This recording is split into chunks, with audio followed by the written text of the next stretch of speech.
Hello, happy St Swithin's Day. Would you like 40 days and nights of the weather that you have today? Well, I guess that depends where you are in the country and also your favourite type of weather and how desperate you are for rain.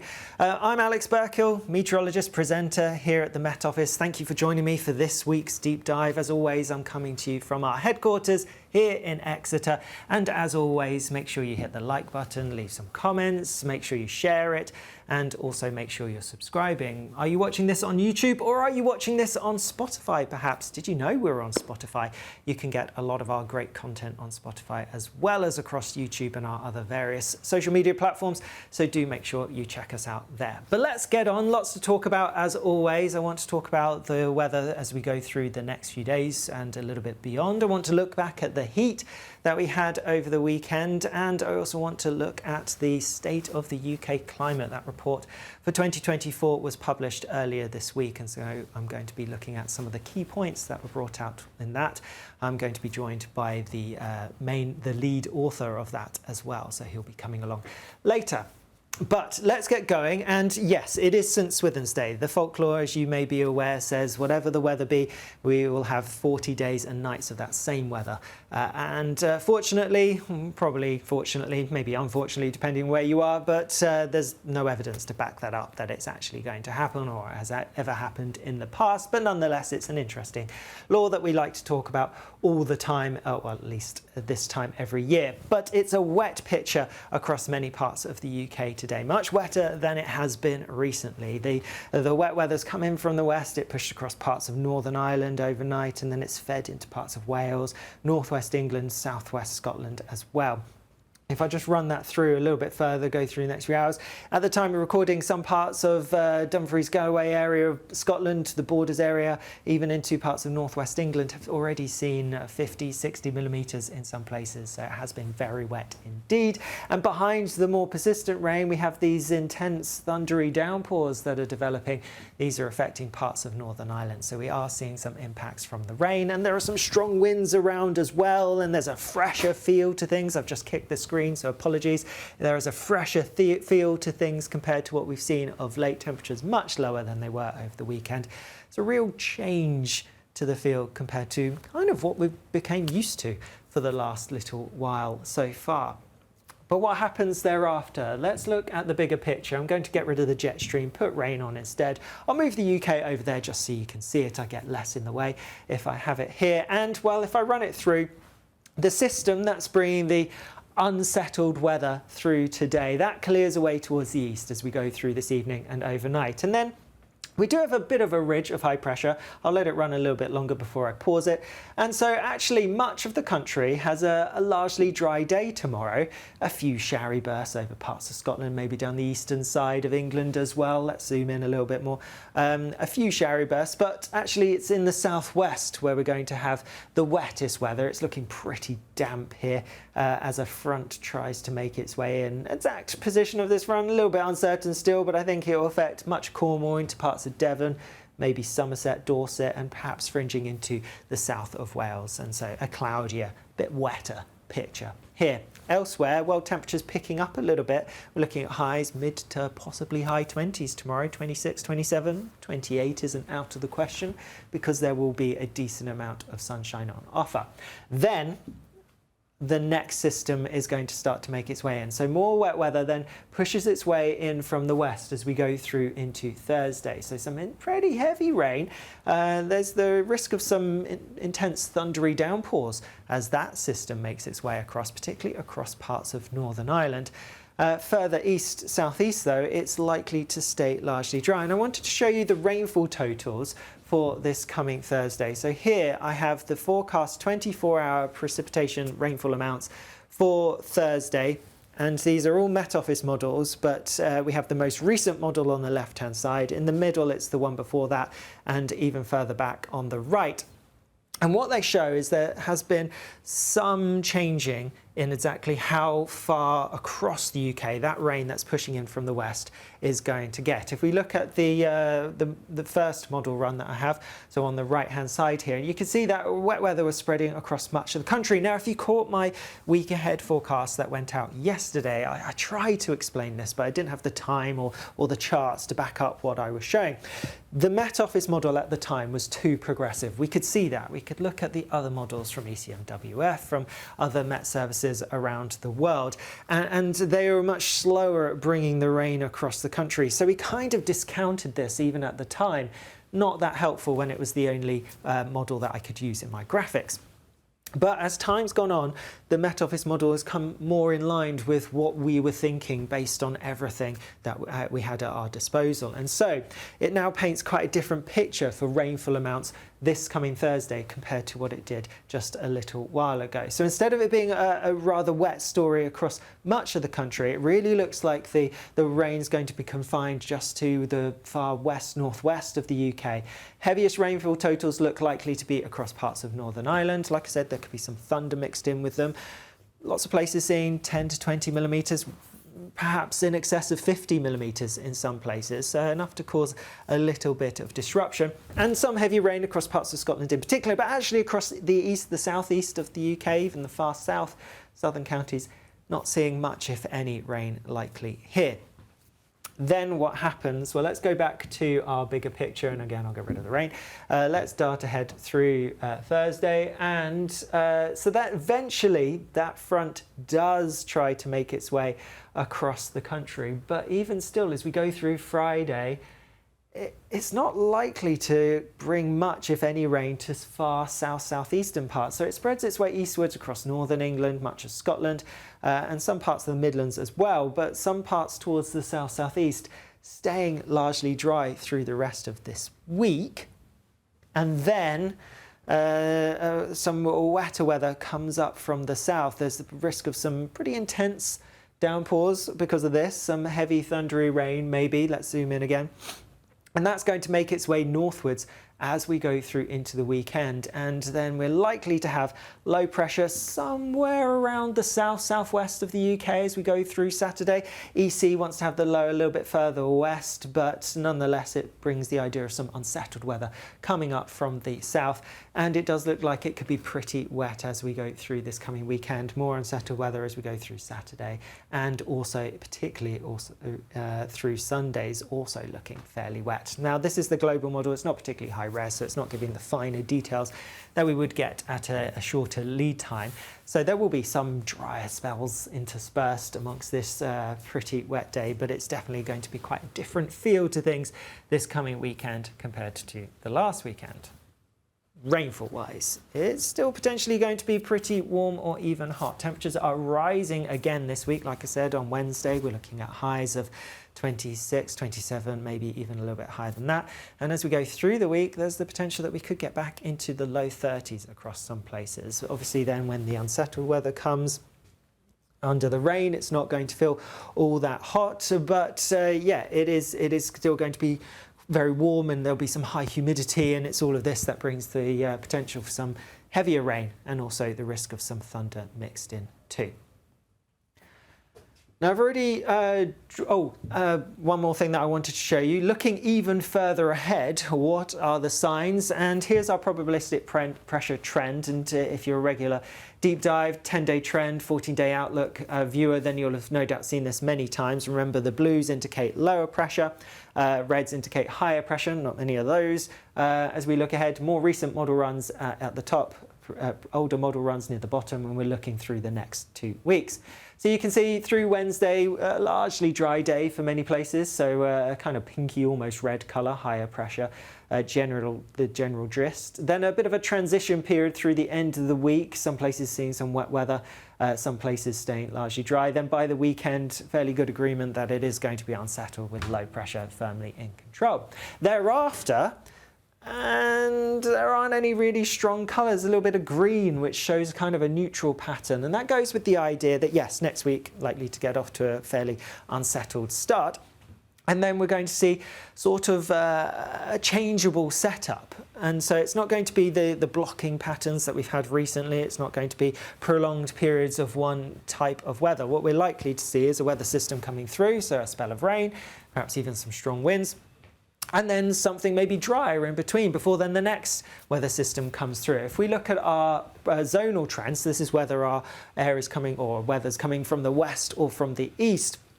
And as we go through into next week, strong signs, these blues showing a westerly is most likely. And with that then going with the idea of that mobile westerly pattern. So we're going to see systems rattling through relatively quickly. So I think on the whole, next week, drying up compared to the beginning part, definitely compared to the weekend. There will be some rain at times. There'll also be some drier, more settled periods. And on the whole, probably temperatures averaging a bit above average. So if you get any dry, fine weather, it's going to feel very warm or hot. It's worth bearing in mind sea surface temperatures are above average currently. And so, it won't really take that much to get some decent warmth. It is the middle of summer after all. Speaking of warmth though, let's look back at the heat wave that we had recently over the weekend and even into the beginning of this week. And now this is a great chart looking at observations. This was created by my colleague Dan Holley, one of our chief meteorologists. I'm not sure if Dan's done a deep dive yet. He will be great if he comes on a deep dive. Maybe he has. I'm trying to think. I don't think he's done one with me anyway, but I can't wait to speak to him. Thank you for creating this chart, Dan. What it shows is a number of things looking at the observations that we had in association with the heat that was across the UK recently. Now, looking to the south of the UK, the pinks indicate places where we had 3 or 4 consecutive days with temperatures of 30 or more. And the lighter pinks showing 3 consecutive days and the darker pinks showing 4 consecutive days. So you can see a few sites are dotted around seeing those kind of temperatures. So across central southern England, even into parts of South Wales, we had several days with temperatures above 30. Remember, the threshold for a heat wave is only 28 around London and nearby areas, and much less than this as you go further from the southeast. And so to get so many days of temperatures above 30, that's pretty unusual. Also, some station records were exceeded. The red circles indicating where the highest daily maximum temperature records for either July or all time were exceeded, and the blues indicating highest daily minimum. So a number of records were broken, and some of these records go back more than 50 years. So it was an exceptional hot spell, and it was widespread. This chart also pinpoints where we had the highest temperature each day, and it wasn't just across the south-southeast as we often see with the previous heat wave. There have been 3 so far this year. It's hard to keep track, but the previous one, it was largely confined just to the southeast, but this one was pretty far widespread. In fact, on Sunday, the hottest place in the country was in Aknagar, where it reached 31.2. But what caused this heat? Well, this again in similar fashion to some of the recent heat waves that we've had. It's not your classic dragging up hot air from Africa across Spain or anything like that. No, actually, the original source of our air came from out over the Atlantic. But as I've discussed in previous deep dives, you may have seen the one where I got Matthew Leonard on, one of the chief meteorologists, to discuss this with me. It's the process of the air going through adiabatic warming by lowering down as it comes closer and closer towards the UK. That leads to the heating, and days are so long at this time of year. We had high pressure around, lots of sunshine, so that leads to all that heat building as well as the air is lowering down. You can see that. So this is the air reaching the UK, and you can track it back, and you can see it came from quite a bit higher up, a few kilometres higher up, and as it sank, as it made its way towards the country, that's when it got its heat, and that's when the temperatures within the parcel of air actually rose most.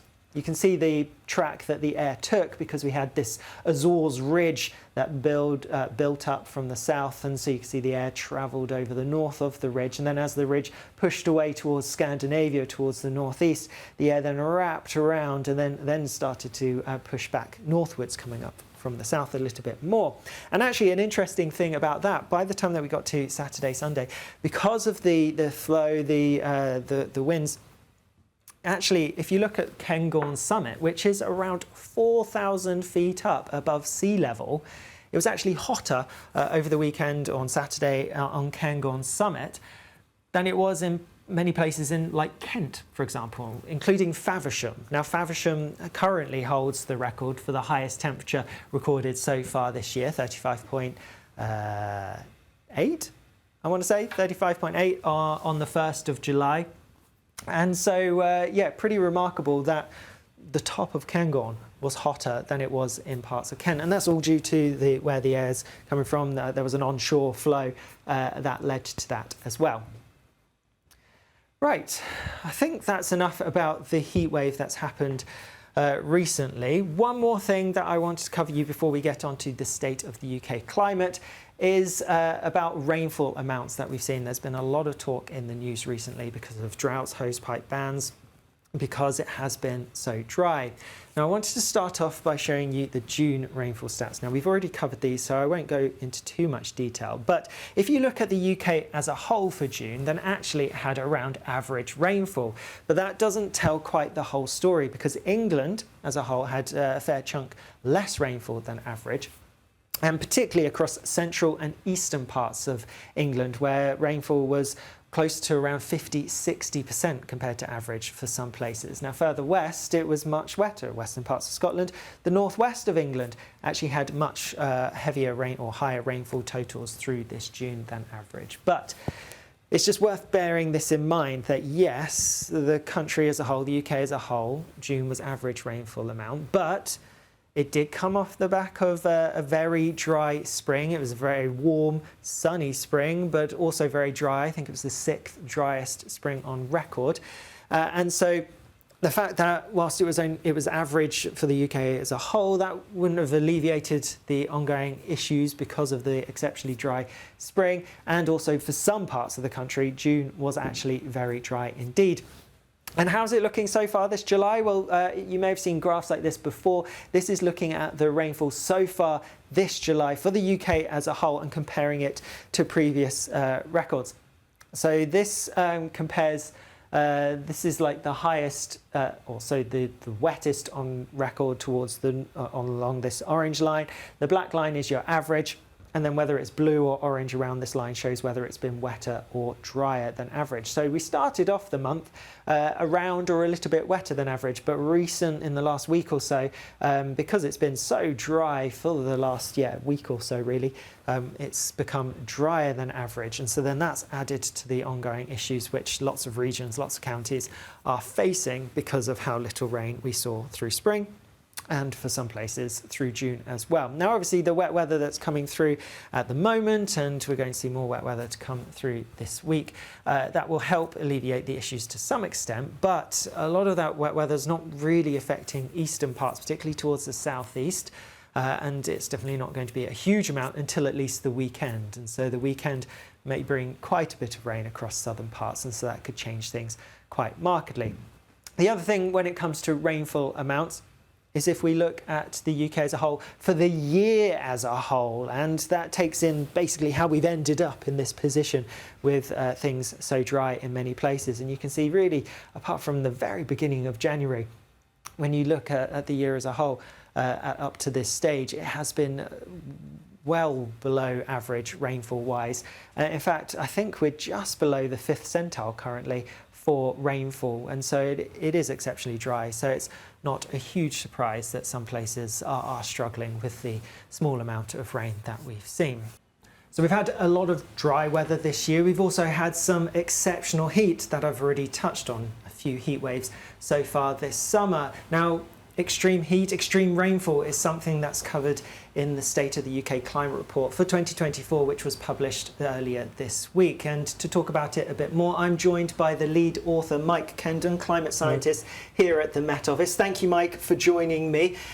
So the State of the UK Climate Report, why do we write those? Why do we come up with them? This report is looking at observations from the network of weather stations across the UK. We have observations that go back to Victorian times that provide us with a really long-term perspective on how our climate is changing in the UK. So how our climate is already changing, and these observations represent ground truth, so what we experience on the ground. It's an up-to-date report. It's available online, so anybody can go and read it and look at it. And it's really providing the hard evidence of how we are seeing our climate is changing now. And so we've seen some big changes. Let's talk about some of them now. Sure. Here, this chart, do you want to tell us what it's showing? Yeah, so if I just talk through this a little bit. Every year that goes by is another year on this warming trend that we are seeing in our climate. This is UK annual mean temperature from 1884, so we have this long-term context. And actually the last 3 years have been among the 5 warmest on record for the UK. So these are the observations up to this point. What we see here are climate projections out to the end of this century. And there are some things to notice here. There is a spread that's associated with the uncertainty, with the the range of possible things that may happen, associated with the variability in the data, but also how much in the way of greenhouse gases we emit into the atmosphere moving forward. So the green line and this grey plume is showing what we anticipate to happen under what we would say is a medium emission scenario. The important thing to note is that a year like the 3 that we've just had, we're expecting to be around about average by the middle of this century and cool by the end of the century. They could be cool by the end of the century. Bear in mind these are 3 of the 5 warmest years we've had on record for the UK. So what we see is now as being exceptionally hot years would just become the norm or even cooler than average. Absolutely. I guess the key point is the observations of what we've seen in the past are no longer a reliable indication of what we may expect in the future.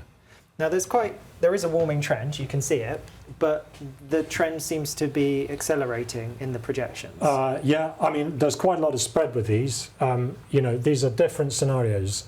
So as I say, it depends on how much we emit into the atmosphere moving forwards.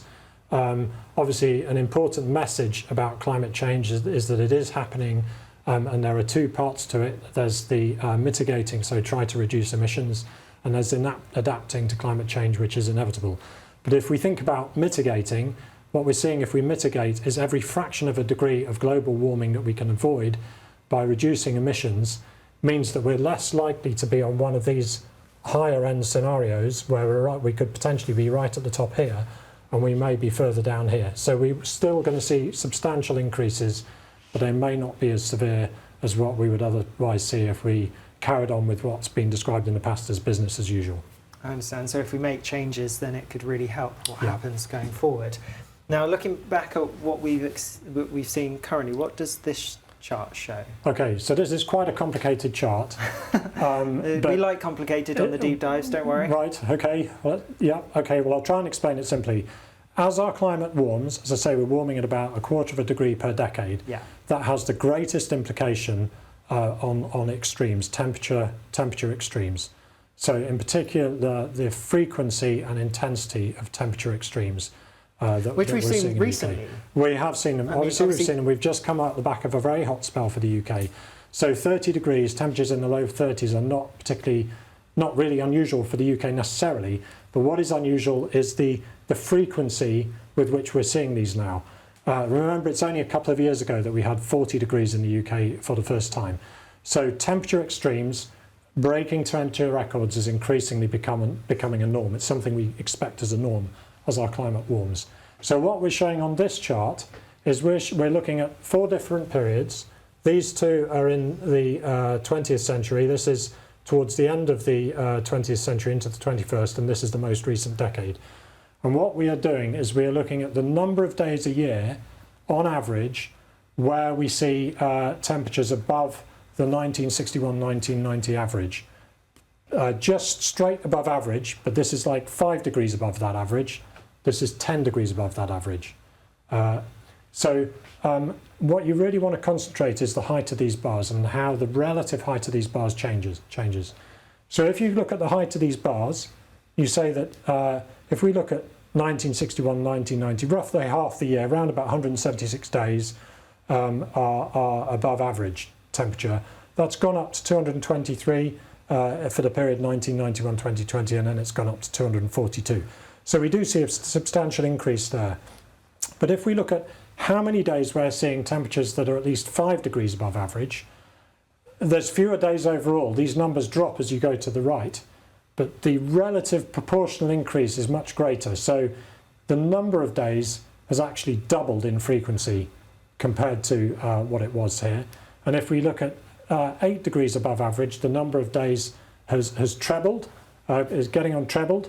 And if we look at 8 degrees above, I was looking at one column, 8 degrees above, it's trebled. Oh, and we've gone to the other chart, beg your pardon. 8 degrees, it's trebled, and 10 degrees, it's quadrupled.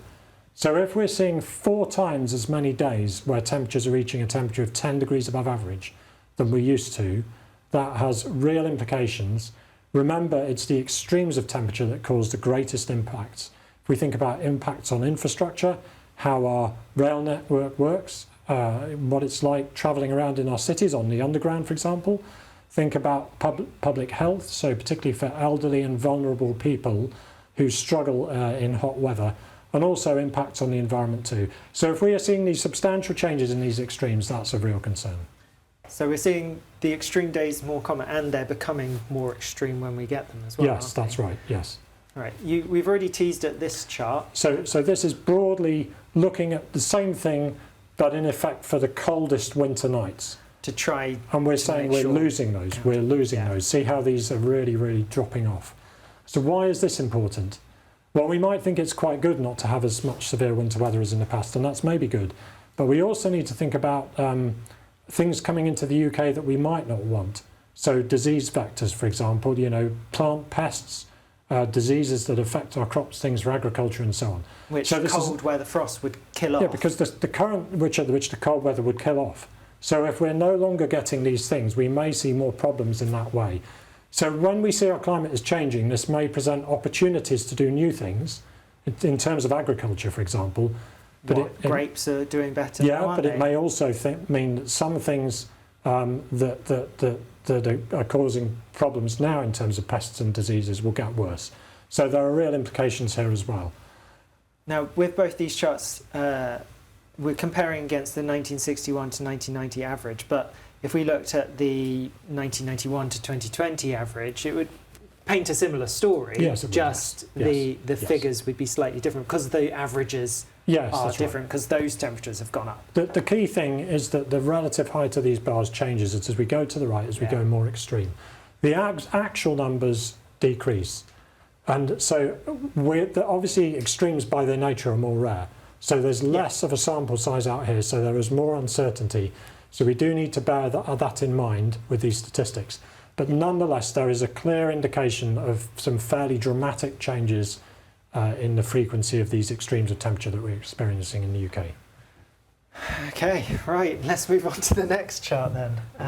Right, so rainfall. It's not just temperature, is it, that you looked at? It's also rainfall. And they kind of go hand in hand, don't they? They do, of course. A warmer atmosphere holds more moisture, and we're seeing heavier or more frequent intense rainfall events. Is that right? Yes, we are, yes. So if we look at rainfall for the UK for the year overall, the most recent decade's about 10% wetter than this baseline reference period of 1961-1990. So we are getting wetter, and that's basically because a warmer atmosphere has the capacity to hold more moisture, as you say. But what's really interesting is if you then if you split this into the winter and summer half year, if we can do that, can we? Is that the next chart? Okay, that's the next chart. Okay, so this is the winter half year from October to March. So pretty much all of the trend, you can see there's a lot of. Sorry, don't worry. You get used to not touching the screen. Okay.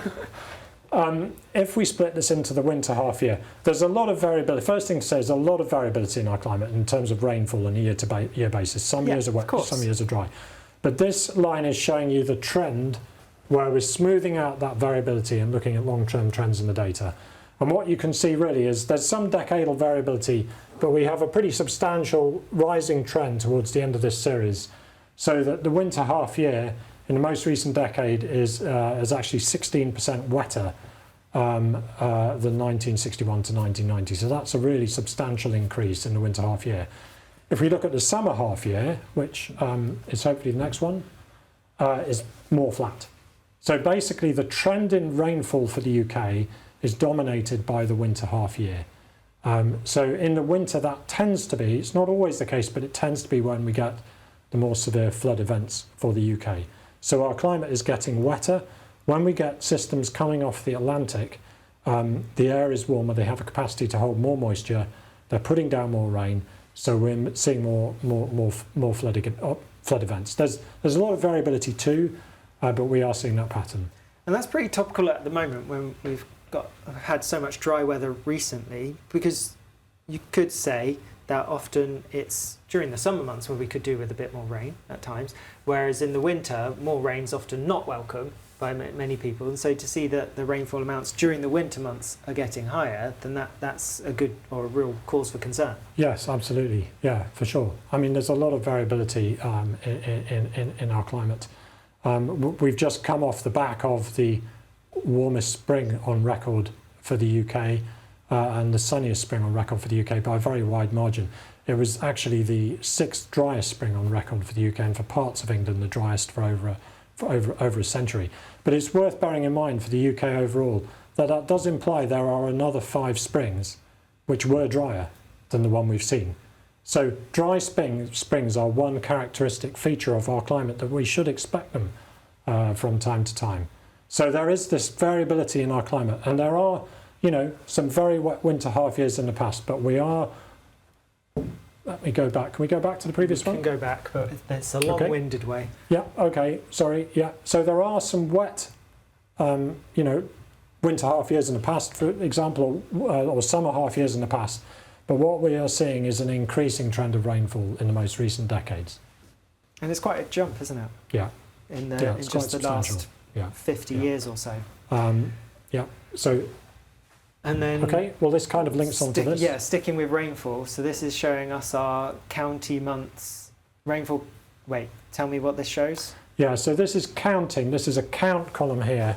We're looking at statistics for county areas of the UK.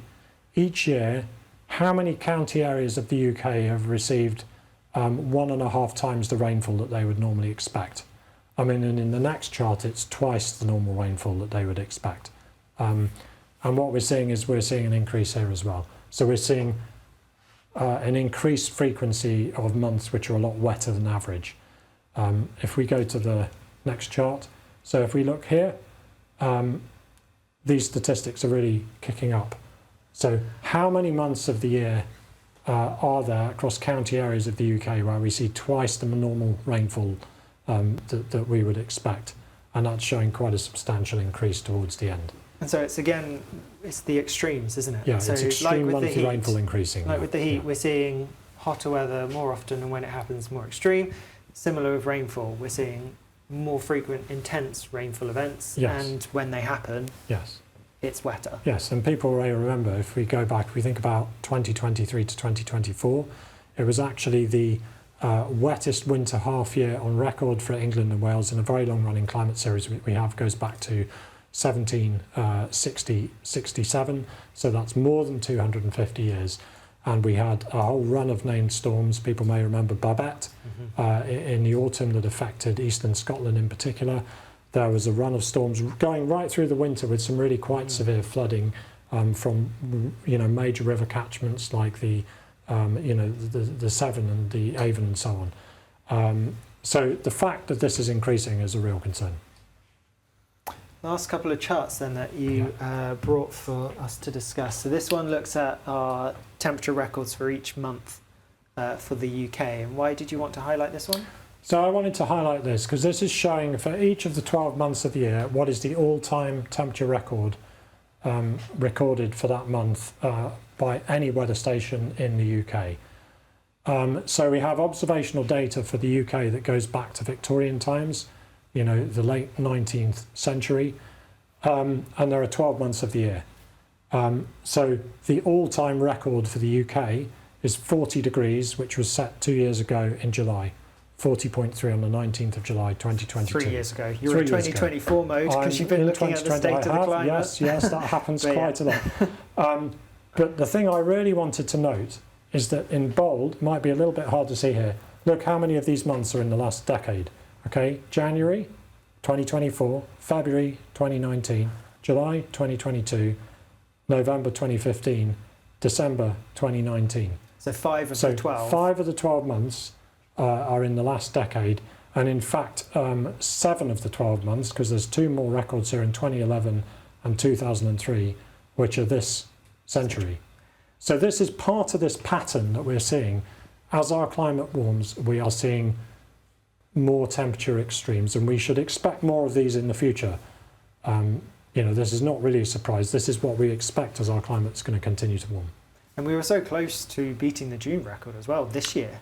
We just did. a day out. Yes, effectively. yes, we did. We had that 35.8 on the 1st of July. If that had just been a day earlier, absolutely. then we'd have 6. So why do we break these records?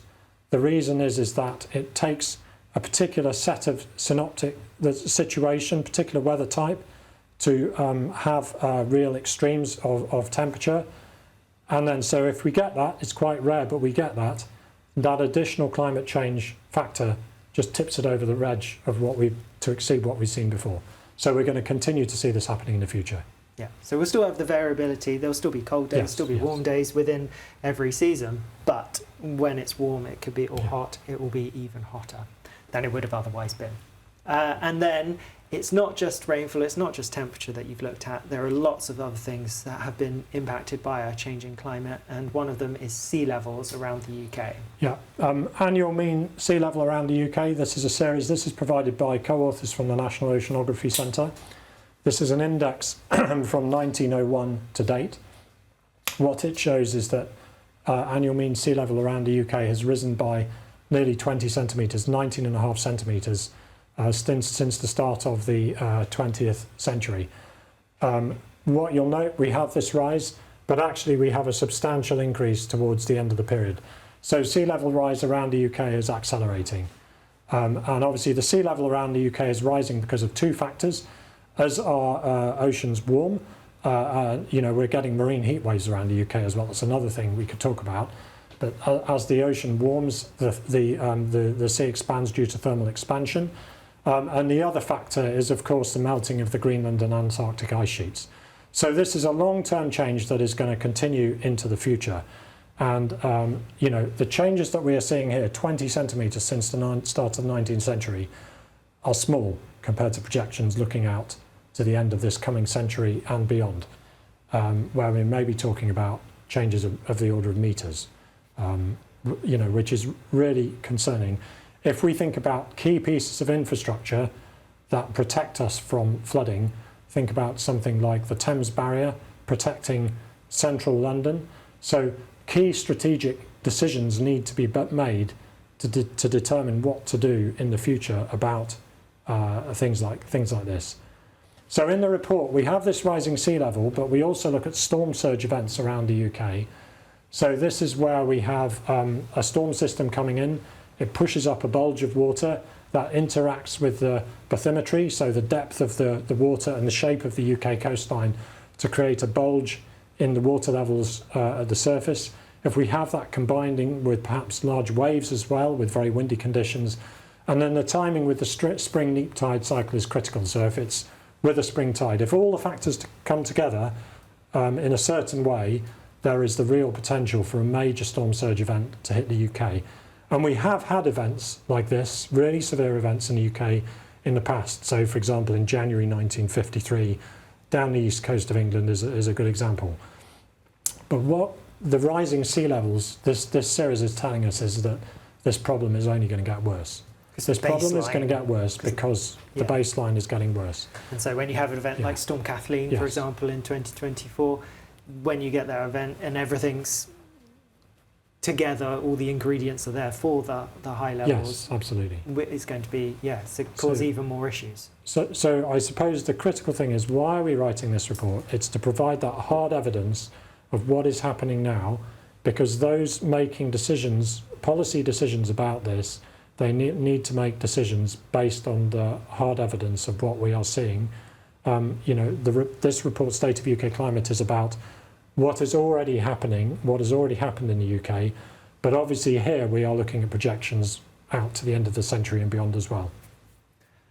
Thank you very much, Mike. That was really interesting. Before you go, Were there any surprises from this year's report? Obviously, it's an annual report, so you do them every year. Were there any surprises, anything you did differently this year?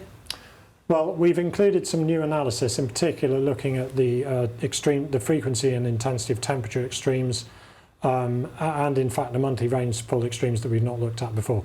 Look, this is a monitoring report from one year to the next. It's perhaps not surprising that the main message is broadly similar from one year to the next. But I think what I find, and I will use this word, alarming, is the rate of change that we are seeing and the implications that we can see that are going to play out, for our society. But as I say, going back to the science, the critical thing is that decisions that are made based on the best available science evidence. Thank you so much, Mike, for joining Absolute us. Really pleasure. interesting, really great talking to you. The State of the UK Climate Report is available to view online. We'll put a link to it in the comments below and the description. Thank you as well for watching this week's deep dive. I hope you've enjoyed it. Remember, as I mentioned at the start, hit the like button, hit the share button. Anyone else that you think may be interested in anything I've covered, anything I've covered with Mike, let them know about it as well. Do leave your comments and questions. We will be answering some of them in the Weather Studio Live on Friday. It will be Aidan and me doing this week's Weather Studio Live. And tomorrow on Wednesday, we have the 10-day trend. I think it's Alex Deacon doing it this week. Otherwise, that's it for me. I do hope you have a wonderful week. I'll keep in touch. Stay safe with the wet weather that's coming through, and also the potential for a bit more heat and warmth towards the end of the week. And like I said at the start, don't forget, we're also on Spotify.